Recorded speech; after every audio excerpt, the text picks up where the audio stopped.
우리가 보고 있는 이 얼굴이 2차원의 납작한 캔버스 안으로 들어갑니다. 그리고 큐비즘 아래서 낱낱이 해체되죠. 이게 다시 우리 현실 속으로 나타난다면 어떤 모습일까요?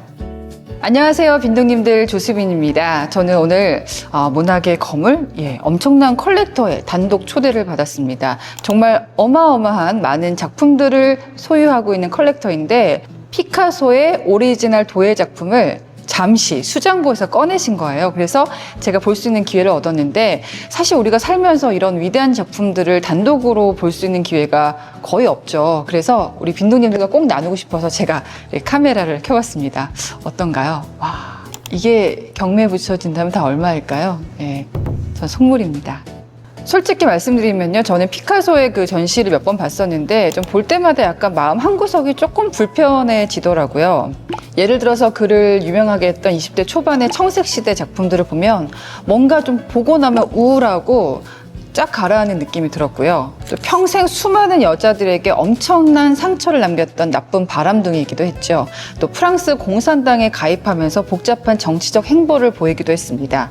아무래도 제가 뉴스 앵커를 오래 해서 그런지 이렇게 예술과 개인의 삶은 분리돼야 한다는 걸 알면서도 그 예술 이면에, 어두운 면에 집중하는 그런 버릇이 있었던 것 같은데요. 인간으로서 이렇게 많은 갈등과 상처를 남긴 이의 예술을 우리는 어떻게 바라봐야 될까? 이런 숙제 같은 질문이 들었던 거죠. 우리 빈둥님들은 어떻게 생각하시나요? 그런데 평생 세상을 해체했던 이 천재 화가가 65세 인생의 말년에 집중하게 된 것은 바로 이 소박한 손으로 만지는 흙의 세계였습니다. 사실 65세라고 하면 당시로서는 인생 말년이라고 생각했을 텐데 피카소는 90세까지 살았으니까요. 그래도 중장년, 청년기의 작품 같은 열정이 느껴지죠. 사실 여기가 이렇게 좀 뭔가 정적인 느낌이 들잖아요. 여기가 전문 전시관이 아니고 정말 소장한 작품을 잠시 꺼내놓은 상태거든요. 근데 이런 경험도 참 특별한 게, 우리가 미술관에 가면은 이런 위대한 작품들이 인파에 막 쓸려서 기억이 나지 않을 정도로 멀리서 바라볼 수밖에 없잖아요. 제가 KBS에서 미술 프로를 진행하면서 이렇게 단독으로 몇 번 찍은 적이 있었는데 유튜브를 찍으면서는 쉽지 않았거든요. 근데 저랑 이 위대한 작품 이렇게 둘이만 있는 느낌이 드니까 정말 저는 구독자님들 덕분에 매번 좋은 경험을 많이 하고 있습니다. 감사드립니다. 우리가 의뢰 피카소 하면은 평면 속의 회화 그림을 많이 떠올리잖아요. 하지만 그는 평생에 걸쳐서 회화, 조각, 도예, 그리고 무대 연출까지 정말 장르를 가리지 않았고 종횡무진했던 만능 엔터테이너였습니다. 어떻게 보면 피카소가 우리에게 여성 편력으로 알려져 있어서 좀 한량 같은 이미지가 있는데, 정말 몇만 점의 작품을 남긴, 어떻게 보면 굉장히 성실했던 사람이구나 라는 생각도 들어요.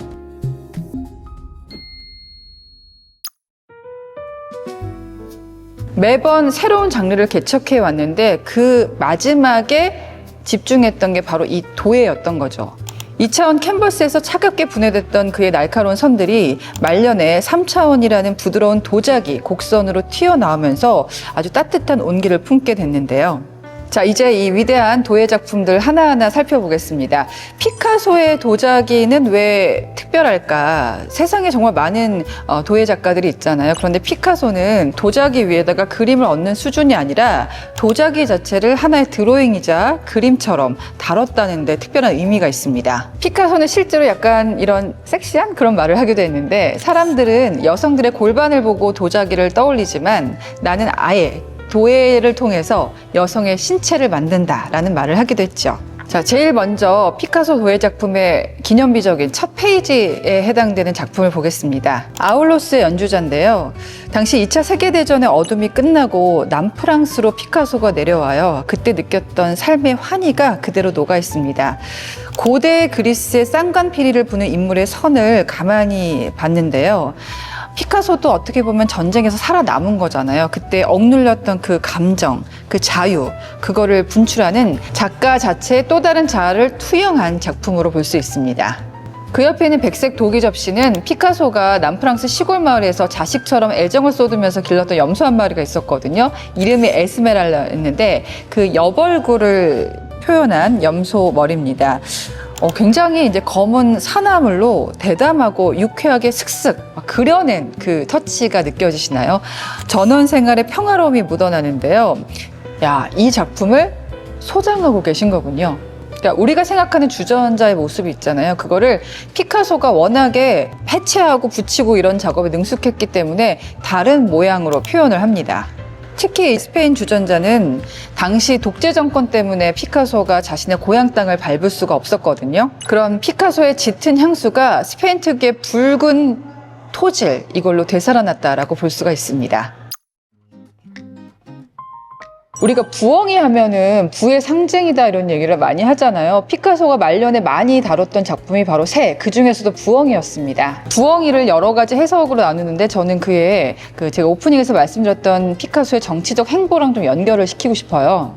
피카소의 작품 가운데 한국에서의 학살이라는 작품이 있어요. 이것은 70년 동안 한국에 들어올 수 없었던 금지된 작품이었는데 왜였을까요? 이건 6.25 전쟁 직후 황해도에 있었던 비극을 모티프로 한 작품인데요. 이 그림을 발표해서 국내외에서 커다란 이념적인 반발을 사기도 했습니다. 왜냐하면요, 이 그림 속에서 선량한 사람들에게 총구를 겨누는 학살자, 이 그림을 보고 피카소는 공산주의자다, 나쁜 사람이다, 뭐 이런 이론이 있었는가 하면, 근데 정작 피카소는 그쪽 진영에서도 크게 환영받진 못했어요. 왜냐하면 피카소가 이 그림을 발표하니까요, 공산당 진영이 좋아했을 것 같나요? 이 소련 같은 곳에서 오히려 왜 미군을 명확하게 악마로 묘사하지 않고 이렇게 애매모호하게 표현을 했느냐라며 반발을 했습니다. 애매모호한 기계처럼 묘사했다고 피카소를 엄청나게 비판해요. 실제로 피카소는 당 내부에서 스탈린을 비판했거든요. 그래서 미운털이 콱 박혔죠. 당으로부터 호되게 질책을 받고 공산당 내부에서 약간 이단아 취급을 받게 됩니다. 사실 제가 처음에 이 작품을 알게 되었을 때, 아니 자기는 자유분방하게 돈도 많이 벌고 여성들과 그렇게 자유롭게 살아놓고 공산당을 지지할 수가 있나라는 생각을 했었거든요. 근데 또 생각해보면은 그 당시에, 지금은 저희가 공산당의 그 말로가 어떠는지 전 세계가 역사로 증명을 하고 있지만 그 당시에는 어떻게 보면은 새로운 이념이었잖아요. 사실 지금은 세계적인 역사가 공산당의 한계를 명확하게 밝혀냈지만 그 당시에 공산당을 지지한다는 건 어떤 지식인들 사이에서 그런 트렌드 중에 하나가 아니었을까 감히 추측을 해봅니다. 다시 한번 비둘기로 돌아와 볼게요. 이 흙 접시 위의 비둘기는 이념을 넘어서 어떤 하늘로 훨훨 날아갔으면 좋겠다. 이건 제 바람이네요. 그 온기 가득한 시선을 옮겨볼게요. 다친 올빼미를 구조해서 작업실에서 함께 살았던 적이 있어요. 이때 비전은 얼룩무늬 올빼미, 이 주전자에서도 그런 느낌이 고스란히 살아납니다. 근데 이 작품이 굉장히 대담하거든요. 화병의 목 부분을 대담하게 뒤집었어요. 그리고 재배치해서 올빼미의 발과 꼬리로 해석을 했습니다. 도자기 하면 떠오르는 모양이 아니라 위트 있게 비틀고 재배치하고 자기 마음대로 해석하고 그 유머 감각이 느껴지시죠? 자, 마지막으로 피카소에게 평생 영감이 되었던 여성이라는 존재를 탐구해 보겠습니다. 다시 한번 돌아가서 저는 피카소 작품을 볼 때 뭔가 좀 가슴이 아프더라고요. 왠지 제가 여자라서 그런지 화폭 속에 담긴 여성들의 상처가 저에게도 느껴지는 것 같았습니다. 사실 피카소가 남자로서는 진짜 나쁜 사람이거든요.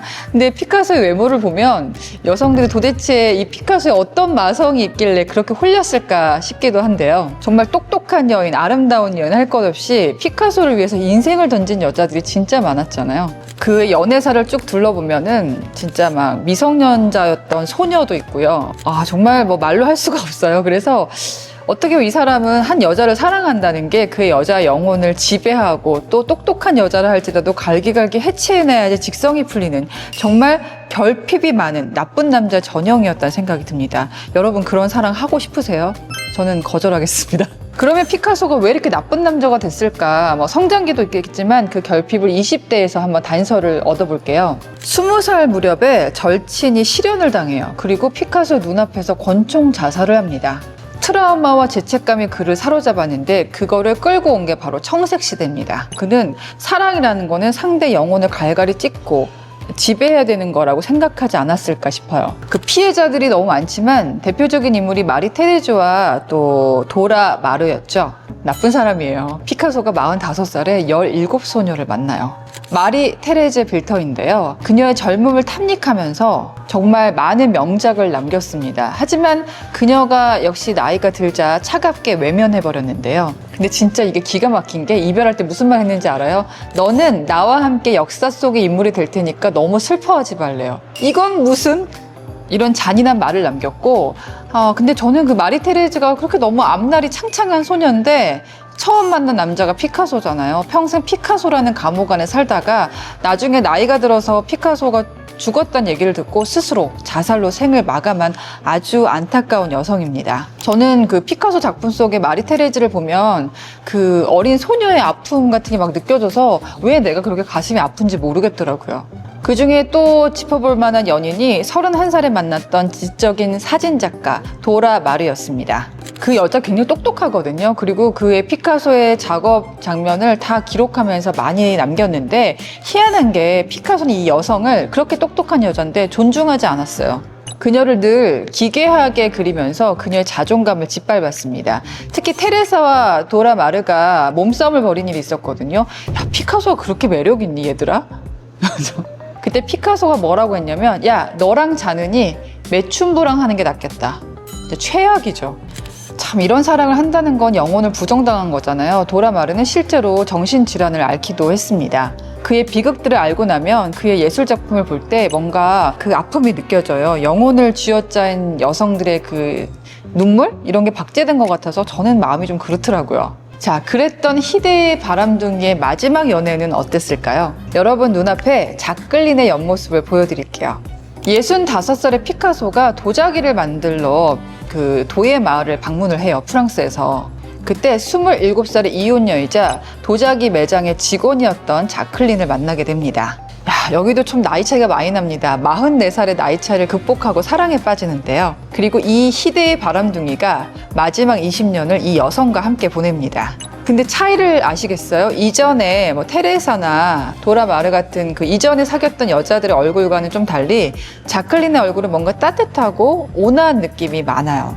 그러면 이 지독한 남자가 나이가 들었다고 온순하고 착한 남자가 됐을까요? 전혀 그렇지 않았죠. 피카소는 마지막까지 피카소였습니다.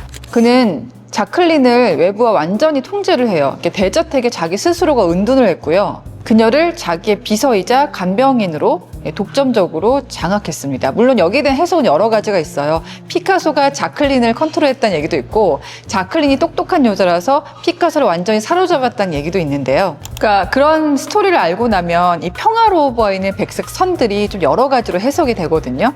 실제로 젊은 그녀는 피카소가 세상을 떠나고 13년 뒤 상실감을 이기지 못해서 권총 자살로 생을 마감합니다. 피카소가 뭐가 그렇게 좋았을까요? 마지막 키워드는 피카소가 끝까지 놓지 않았던 얼굴 그리고 투우입니다. 여기서는 그가 평생을 바쳤던 입체주의가 흙위에서 어떻게 생생하게 3D로 구현되는지 알 수 있는데요. 먼저 귀여운 작품들을 보여드릴게요. 두 손으로 물고기를 받쳐들었어요. 그리고 회색 바탕의 정물화인 회색 바탕 위에 새 물고기도 있습니다. 그리고 잔의 형태를 사람의 얼굴로 바꾼 얼굴과 부엉이, 그리고 평면 타일에 쓱쓱 선을 그어서 만든 사선이 있는 얼굴도 있죠. 그 이전의 그렇다면요, 그냥 일상적인 물건이었거든요. 이런 일상적인 물건을 가지고 피카소는 장난을 치듯이 해석한 거예요. 자, 그런데 진짜 하이라이트는 바로 이겁니다. 바로 이 주전자의 모양의 작품 4개의 얼굴, 그리고 화병인 2장을 한번 볼까요?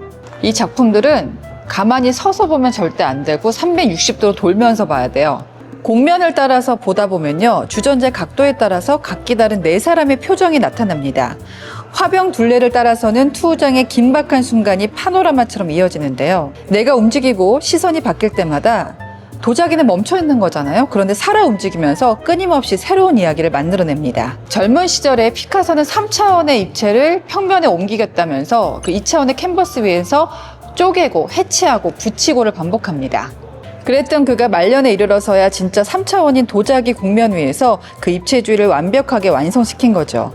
2차원의 한계를 비웃는 것처럼 평면을 탈출했습니다. 이 큐비즘은 마침내 온전한 자유를 얻은 순간이고, 그게 피카소 도예 작품의 매력입니다.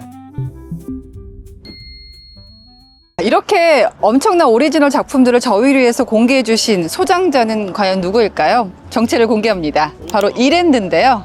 사실 이 사옥이 참 아름답잖아요. 이 프라이빗한 공간들은 나중에 전 세계 단 한 점뿐인 위대한 작품들을 여러분과 함께 공유하기 위해서 만들 뮤지엄이 될 채비를 갖추고 있습니다. 전 세계 단 한 점뿐인 역사적인 보물을 지켜내고 그것을 사회와 함께 공유하는 그런 아름다운 꿈을 꾸고 있는 셈이죠. 저는 오늘 그 피카소의 도예 작품을 보면서 삼성의 이건희 회장의 컬렉션이 생각이 나더라고요. 이건희 회장 역시 피카소의 많은 작품 가운데 도예 작품을 수집하는 데 많은 공을 들인 것으로 알고 있는데요. 최고의 컬렉터들이 왜 말년 피카소의 도예 작품에 매료되었는지 알 수 있었습니다. 평생 예술에 천착했던 작가가 맨 마지막에 무엇에 가장 몰입했는가. 65세부터 90세까지 거의 30년에 가까운 세월이었잖아요. 그 세월에 매료된 게 아닐까 싶습니다. 자, 그런데 여러분, 저와 오늘 함께 맛본 이 특별한 전율을 우리도 직접 느껴보실 수가 있습니다. 올가을 새롭게 문을 여는 회원제 럭셔리 리조트 그랜드 켄싱턴 설악비치에서요, 이 피카소 오리지널 도자기 작품 130점이 넘는 작품 전체를 대중에게 최초로 공개하는 특별전이 열리는데요. 푸른 고성바다를 배경으로 마주하는 피카소의 마지막 불꽃은 또 어떤 감동을 줄지 벌써부터 기대가 됩니다. 오늘은 저만 혼자 이렇게 호사를 누렸는데 영상으로 미리 보여드렸으니까요. 실물이 나오면 여러분도 그 감동을 직접 꼭 느껴보시길 바랍니다. 오늘 저와 함께한 미술 영상이 좋으셨다면 구독, 좋아요, 알람 설정 지켜볼 거야.